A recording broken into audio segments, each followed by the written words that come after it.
Hello everyone, मैं सौरभ फिर से आज उपस्थित हूँ आप लोगों के सामने अपने सौरभ क्लासेस में। आज मैं एमए सेमेस्टर थर्ड के EC2B जिसका नाम है administrative history of medieval India का एक टॉपिक उठाऊंगा जो है मराठा रेवेन्यू एडमिनिस्ट्रेशन, जिसको हिंदी में कहेंगे हम मराठा राजस्व प्रशासन। तो चलिए बिना देर किए स्टार्ट करते हैं अपनी क्लास। मराठा राजस्व प्रशासन। मराठा प्रशासन का एक महत्वपूर्ण अंग मराठा राजस्व प्रशासन था, क्योंकि राजस्व राज्य के अस्तित्व तथा समृद्धि हेतु काफी महत्वपूर्ण होता है। मराठों के आय के प्रमुख स्रोत भूमि कर, चौथ एवं सरदेशमुखी थे। इसके अतिरिक्त वस्तुओं के क्रय विक्रय पर लगाए जाने वाले कर, व्यापार एवं उद्योगों पर लगाए जाने वाले कर, लूटपाट से प्राप्त धनराशि तथा भेंट आदि से प्राप्त आय भी राज्य की आय के महत्वपूर्ण साधन थे। मराठों ने मलिक अंबर, जो कि दक्षिण का शासक था, की भूमि कर व्यवस्था को ही अपना आदर्श बनाया था। इसके तहत मराठा क्षेत्र की समस्त भूमि का नए सिरे से सर्वेक्षण करवाकर लगान की दर निर्धारित की गई। प्रत्येक ग्राम का क्षेत्रफल ब्यूरोवार रजिस्टर तैयार कराया गया। प्रत्येक बीघे की संपूर्ण उपज को निर्धारित किया जाता था। जमीन की संपूर्ण उपज का 2/5वां भाग भूमि कर के रूप में राज्य के द्वारा लिया जाता था। लेकिन इसके बावजूद शिवाजी ने अपने राज्य में सर्वत्र एक ही प्रणाली को नहीं अपनाया, बल्कि उन्होंने बंजर जमीन में कर की दर को काफी कम रखा था। शिवाजी जमींदारी तथा जागीरदारी प्रथा के विरोधी थे, अतः उन्होंने रैयतवाड़ी भूमि कर प्रणाली को अपनाया था। भूमि कर की वसूली योग्य अधिकारियों के द्वारा की जाती थी। उनके पूर्व भूमि कर की वसूली गांव के पटेल, कुलकर्णी तथा तरफों का मतलब होता है जिलों में देशमुख एवं देशपांडे के द्वारा की जाती थी। शिवाजी ने इस व्यवस्था को समाप्त कर गांव में कर की वसूली गांव के हवलदारों के ऊपर छोड़ दी। गांव के हवलदारों के ऊपर तरफों, जिसे जिला भी कहा जाता है, के हवलदार होते थे। उसकी सहायता के लिए कारकून भी बहाल किए जाते थे। ऊपर प्रांतों का सूबेदार होता था। ये सभी अमात्य और सचिव के अधीन होते थे। ये सभी सरकारी अधिकारी होते थे और इनके ऊपर शिवाजी ने जमींदारी प्रथा, देशमुखी जिसको हम लोग कहते हैं, को समाप्त नहीं किया और ना ही अपने अधिकारों को जागीरें देना बंद किया, अधिकारियों को जागीरें देना बंद किया। परंतु शिवाजी ने भूमि पर वंशानुगत अधिकार रखने वाले व्यक्तियों पर कड़ी नजर रखी। भूमि कर के अतिरिक्त राज्य की आय का अन्य महत्वपूर्ण स्रोत चौथ था। चौथ के संबंध में विभिन्न विद्वानों के मतभेद है। रानडे महोदय का कहना है कि चौथ देने वाले राज्यों की रक्षा का भार शिवाजी स्वयं उठाते थे, इसलिए चौथ का विशेष महत्व है। जबकि इसके अलग विपरीत प्रसिद्ध इतिहासकार सरदेसाई के मत में चौथ विजित राज्यों से लिया जाता था, जिसके बदले में मराठों के द्वारा सुरक्षा का पूर्ण आश्वासन दिया जाता था।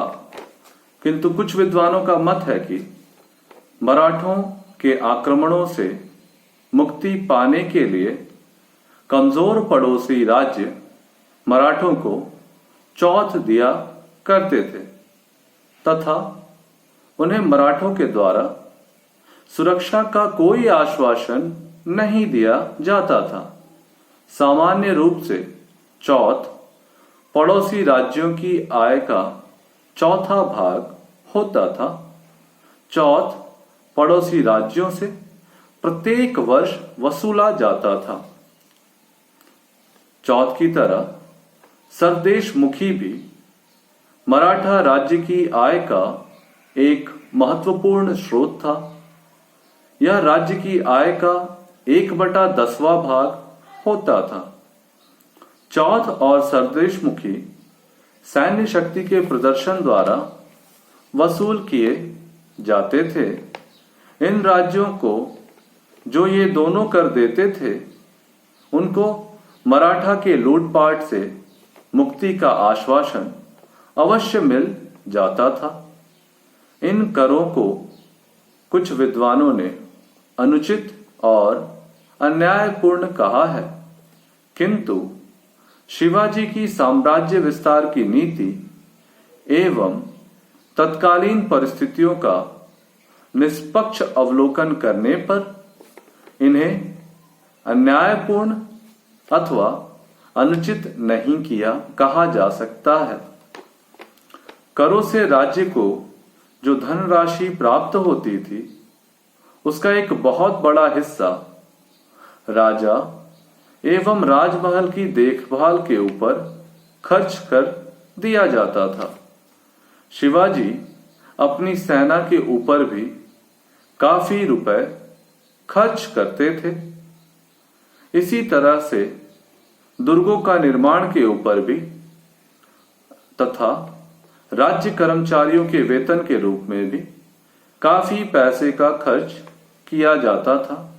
इसके साथ साथ मराठों ने अपने साम्राज्य के अंतर्गत रहने वाले जनसाधारण के जीवन कल्याण एवं उनके कृषि पर भी राज्य की आय का एक बहुत बड़ा हिस्सा हमेशा व्यय करते थे। इस प्रकार हम देखते हैं कि मराठों का राजस्व प्रशासन अनेक स्रोतों से प्राप्त होता था, जहां एक और वे चौथ के माध्यम से पड़ोसी राज्यों से उनकी आय का 1/4 भाग वसूलते थे। दूसरी ओर वे सरदेश मुखी के द्वारा भी करों की वसूली करते थे, जो कि लगभग 1/10वां भाग होता था। जो पड़ोसी राज्य इन दोनों करों की अदायगी करते थे उन्हें मराठा आक्रमणों से पूरी तरह से मुक्ति मिल जाती थी और वही धन मराठा साम्राज्य के समृद्धि और उसके पोषण के कार्य आता था। इसके अलावे मराठा शासक जब पड़ोसी अन्य किसी राज्य से युद्ध करते थे तो वहां से प्राप्त लूटपाट का धन भी राजकोष में जमा किया जाता था, जिसके द्वारा राज्य के जन कल्याणकारी कार्यों, राज्य के अस्तित्व हेतु प्रशासनिक कार्यों, दुर्गों के निर्माण जिसके द्वारा राज्य की अस्तित्व की रक्षा की जाती थी, का भी व्यापक रूप से धनों का व्यय किया जाता था। इस प्रकार से स्पष्ट है कि मराठा प्रशासन में राजस्व प्रशासन तात्कालीन समय की परिस्थितियों के अनुकूल वसूल किया जाता था। दरअसल मराठा क्षेत्र की भौगोलिक विशेषता ऐसी थी कि वहां की भूमि अनुर्वर पहाड़ी होती थी, जिस कारण काफी कठोर परिश्रम के पश्चात ही वे अपनी जीविका हेतु अन्न और खाद्यान्न उत्पादन कर पाते थे।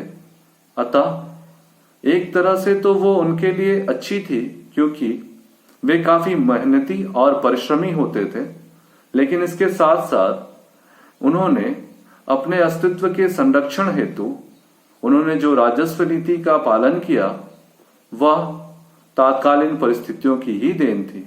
इसी कड़ी में हम चौथ और सरदेशमुखी को देख सकते हैं।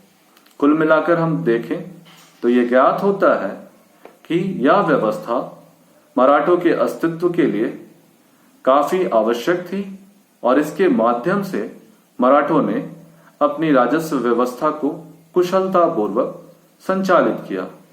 इस प्रकार स्पष्ट है कि मराठा राजस्व प्रशासन तात्कालीन समय की अच्छी, कुशल और तात्कालीन परिस्थितियों की देन मानी जाती है। आज की क्लास के लिए मैं इतने पे समाप्त करूंगा। मैं अगले क्लास में फिर से हाजिर होऊंगा एक नए विषय के साथ। तब तक के लिए धन्यवाद।